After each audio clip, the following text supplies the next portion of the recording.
जय Hind friend मित्रांनो, विजय Gupta reasoning and math या online प्लॅटफॉर्मवर आपलं सर्वांचं स्वागत आहे. मित्रांनो, आगामी ज्या सरळ सेवा आहेत ज्या IBPS आणि TCS द्वारा कंडक्ट केल्या जाणार आहेत त्यामध्ये एक महत्त्वाचा टॉपिक आहे, तो म्हणजे DI माहितीचं विश्लेषण. आपण जेव्हा पहिलं व्हिडिओ लेक्चर घेतलं त्यामध्ये मी सर्व काही मेन्शन केलं आहे की IBPSचा प्रकार काय असतो, मॅथ्समध्ये कसे प्रश्न असतात, रिझनिंगमध्ये जास्तीत जास्त फोकस कशावर असतो, काय केलं पाहिजे, कोणत्या बाबी टाळल्या पाहिजेत, हे सर्व मित्रांनो पहिल्या व्हिडिओ लेक्चरमध्ये आपण नमूद केलं आहे. त्यानुसार विद्यार्थ्यांच्या ज्या काही प्रतिक्रिया आहेत त्या म्हणजे सर माहितीचं विश्लेषण म्हणजे DI हा काय प्रकार आहे त्याविषयी एखादं व्हिडिओ लेक्चर बनवा.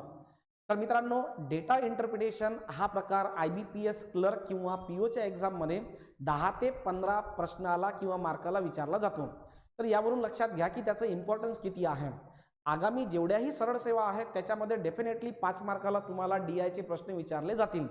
IBPS द्वारा कंडक्ट केल्या गेणाऱ्या टेट किंवा मग भूमी अभिलेखच्या जेवढ्याही परीक्षा आतापर्यंत IBPSने घेतल्या त्या प्रत्येक परीक्षेमध्ये मित्रांनो 5 मार्काला त्यांनी DIचे प्रश्न विचारले होते. म्हणजे येणाऱ्या जिल्हा परिषदच्या किंवा मग वन विभागाच्या किंवा महसूल विभागाच्या, आरोग्य विभागाच्या जेवढ्याही परीक्षा आहेत ज्या IBPS द्वारा कंडक्ट केल्या जातील त्यामध्ये DIवर 5 प्रश्न तुम्हाला विचारले जातील. सर DI आहे काय? तर मित्रांनो, डेटा इंटरप्रिटेशन हा जो टॉपिक आहे यामध्ये आपल्याला आलेख दिलेले असतात. त्यामध्ये स्तंभालेख असतील, त्यामध्ये वृत्तालेख असतील, त्यामध्ये लाईन चार्ट असेल. तर मित्रांनो, हळूहळू या व्हिडिओ लेक्चर सिरीजच्या माध्यमातून एक एक प्रकार आपल्याला समजून घ्यायचा असेल. आजचं जे लेक्चर आहे या व्हिडिओ लेक्चरमधून मित्रांनो आपण वृत्तालेखाविषयी बोलणार आहे, ज्याविषयी सर्वात जास्त विद्यार्थ्यांनी विचारणा केलेली आहे. वृत्तालेख, ज्याला मित्रांनो पाय चार्ट असं म्हणतात. मित्रांनो, पाय चार्ट 2 प्रकारचे असतात.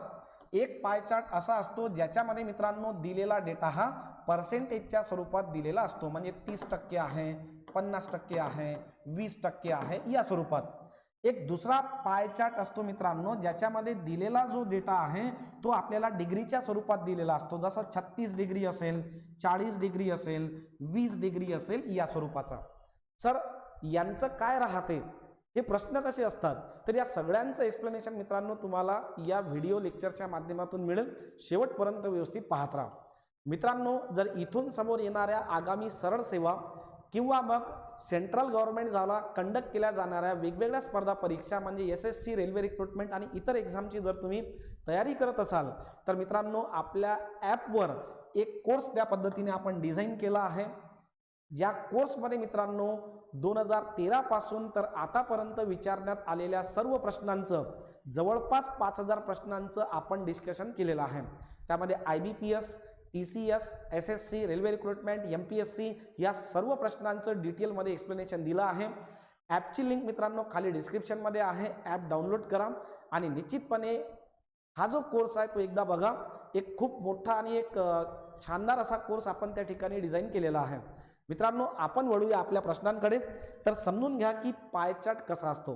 जसा मित्रांनो एक प्रश्न बोर्डवर दिसतो आहे, पुढील वृत्तालेखात इमारत बांधणीसाठी खर्च करण्यात आलेल्या 5,40,000 रुपयाचे विवरण देण्यात आले आहे. पुढील वृत्तालेखाचे निरीक्षण करून विचारलेल्या प्रश्नांची उत्तरे द्या. मित्रांनो, हा वृत्तालेख डिग्रीच्या फॉर्ममध्ये दिला आहे. जसा हा म्हणतोय मजुरीवर 100 डिग्री एवढा खर्च झाला आहे, सिमेंटवर 75 डिग्री खर्च झाला आहे, विटांवर 50 डिग्री खर्च झाला आहे.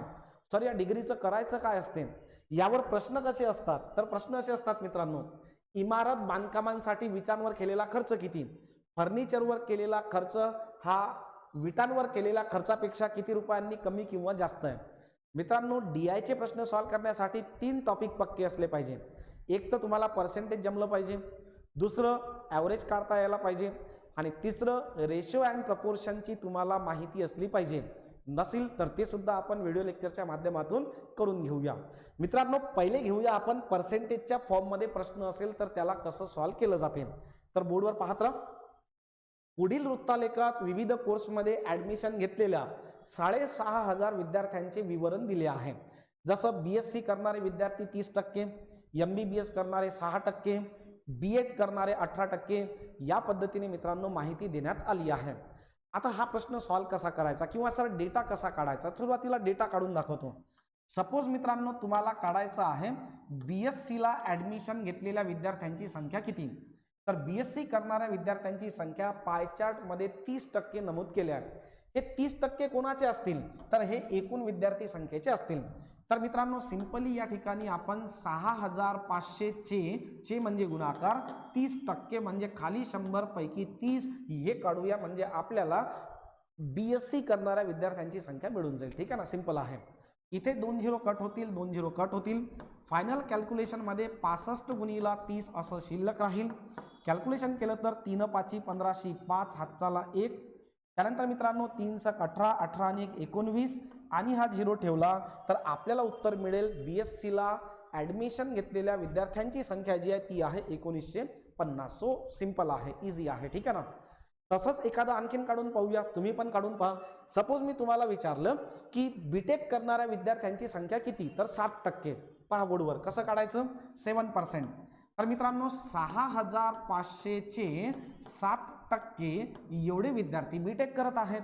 0 0 कटतील, फायनली शिल्लक राहील 65 × 7. फायनल कॅल्क्युलेशन पहा.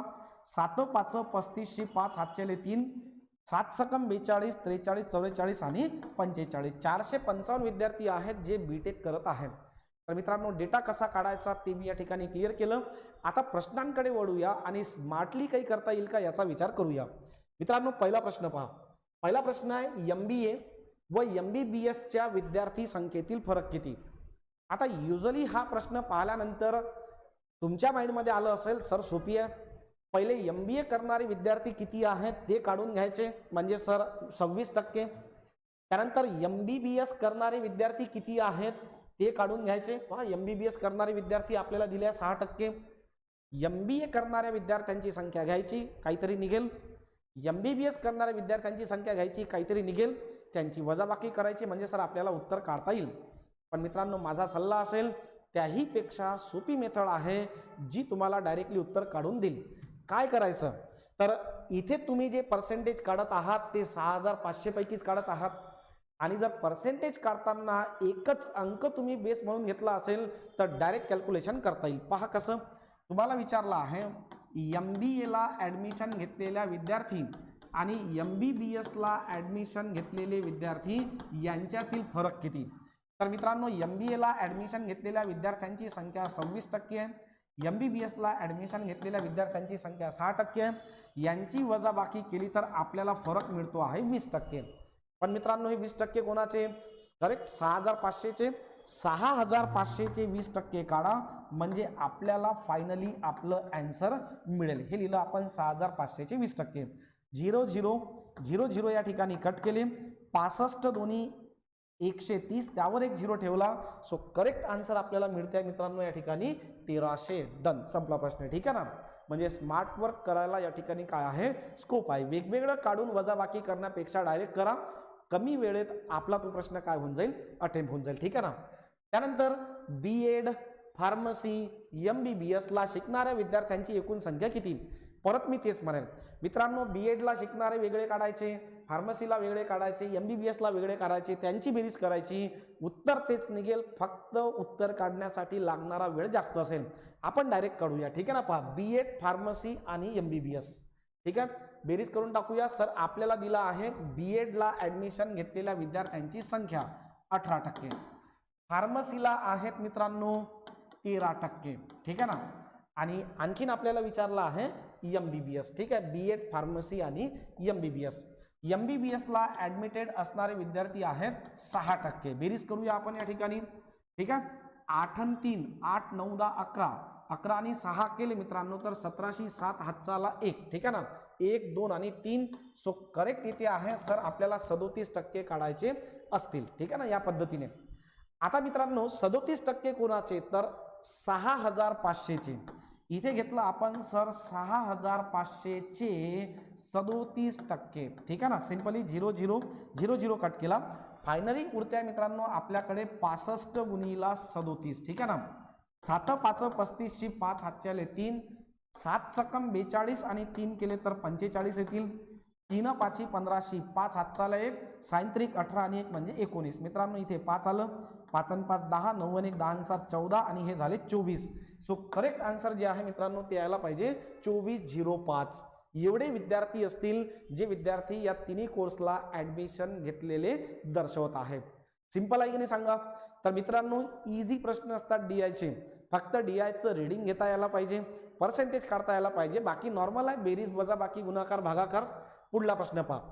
फार्मसीच्या विद्यार्थ्यांचे BTechच्या विद्यार्थ्यांशी असणारे गुणोत्तर काय. आता याही केसमध्ये मित्रांनो विद्यार्थ्यांना वाटेल की सर पहिले काय करायचं, फार्मसीचे विद्यार्थी काढून घ्यायचे फार्मसीचे, आणि यांचं गुणोत्तर काढायचं असेल BTechच्या विद्यार्थ्यांशी.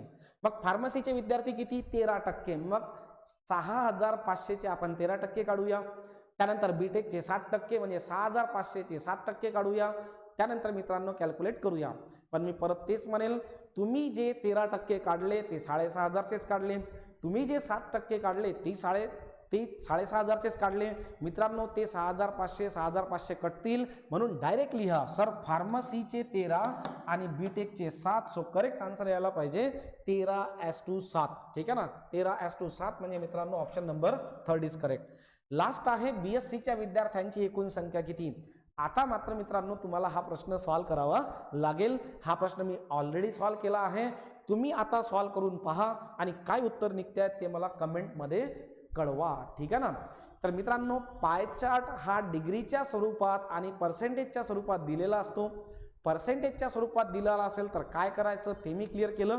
आता वळूया मित्रांनो, पाय चार्ट जर डिग्रीच्या स्वरूपात दिला असेल तर कसं डेटा काढायचा आणि प्रश्न कसे सॉल्व करायचे. मित्रांनो बोर्डवर पाहत राहा.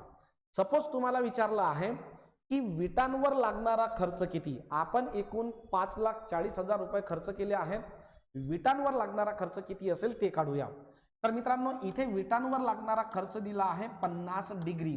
सर डिग्रीच्या केसमध्ये कसं सॉल्व करायचं मला सांगा मित्रांनो. हा पूर्ण जो आलेख आहे, पूर्ण जो वर्तुळ आहे तो किती डिग्रीचा आहे, तो 360 डिग्रीचा आहे. मित्रांनो 360 पैकी 50 डिग्री एवढं कोणी व्यापलं आहे, विटावर केलेल्या खर्चाने व्यापलं आहे. तर इथे लिहायचं 360 पैकी 50 गुणीला किती खर्च केला आपण, 5,40,000 एवढा खर्च केला आहे. बस याला सॉल्व करून काढलं की आपल्याला विटांवर केलेला खर्च किती आहे याचं उत्तर मिळेल. सोल्युशन पहा मित्रांनो. 0 आणि 0 कट केले, 18 ने भाग जाईल, 18 दोन्ही 36, 18 त्रिक 54. त्यानंतर मित्रांनो मी हळूहळू करतो पहा. 5/2 आलं सर, वर आलं 3, त्यावर 1 2 3 4, 1 2 3 4 0. परत 2 ने भाग दिला, 2 2 आणि 15 दोन्ही 30. यावर मित्रांनो परत 3 0 येत आहेत तर 3 0 दिले. फायनली 15 5 75 वर 3 0 म्हणजे सर 5,40,000 पैकी विटांवर केलेला खर्च किती असला पाहिजे, 75,000 एवढा असला पाहिजे. क्लिअर होत्या सर्वांना. डेटा काढणं इझी आहे, पण मित्रांनो हेच शिका. आपला एक विद्यार्थी आहे तन्मय वाघमारे नावाचा, तो बँक ऑफ महाराष्ट्रामध्ये PO आहे. त्याने मला असं सजेस्ट केलं की सर DI काढताना मुलांना सांगा की पहिले ना पूर्ण डेटा काढून ठेवा. म्हणजे काढून ठेवा विटांवर किती खर्च केला, लोखंडावर किती, मजुरीवर किती, सिमेंटवर किती, फर्निचरवर किती, आणि त्यानंतर मग 5 प्रश्न पहा. डेटा जर रेडी असेल तर प्रश्न सॉल्व करणे पटपट काय होऊन जाईल, इझी होऊन जाईल. मला असं वाटते मित्रांनो बेस्ट आहे. जर तुम्ही ते सर्व करू शकत असाल तर पहिले डेटा काढा आणि त्यानंतर मग विचारलेल्या प्रश्नांची पटपट उत्तरे द्या, किंवा प्रश्न वाचा आणि प्रश्नाच्या अकॉर्डिंगली जेवढं लागते आहे तेवढं काढा आणि उत्तर मारा बरोबर ऑप्शन. ठीक आहे, पहा बोर्डवर.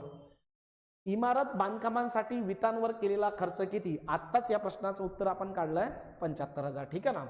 त्यानंतर मित्रांनो एखादा आणखीन प्रश्न सॉल्व करून पाहूया. हा प्रश्न पहा. इमारत बांधकामाचा सर्वाधिक खर्च कोणत्या बाबीवर झाला आहे. हा प्रश्न फक्त ऑब्झर्व करून तुम्ही सॉल्व करू शकता. इथे तुम्हाला कॅल्क्युलेशन वगैरे करण्याची काहीच गरज नाही आहे. सर्वात जास्त खर्च कुठं झाला आहे, तर सर्वात जास्त मित्रांनो रीडिंग आपलं येते आहे 100 डिग्री. कशावर झाला आहे, मजुरीवर.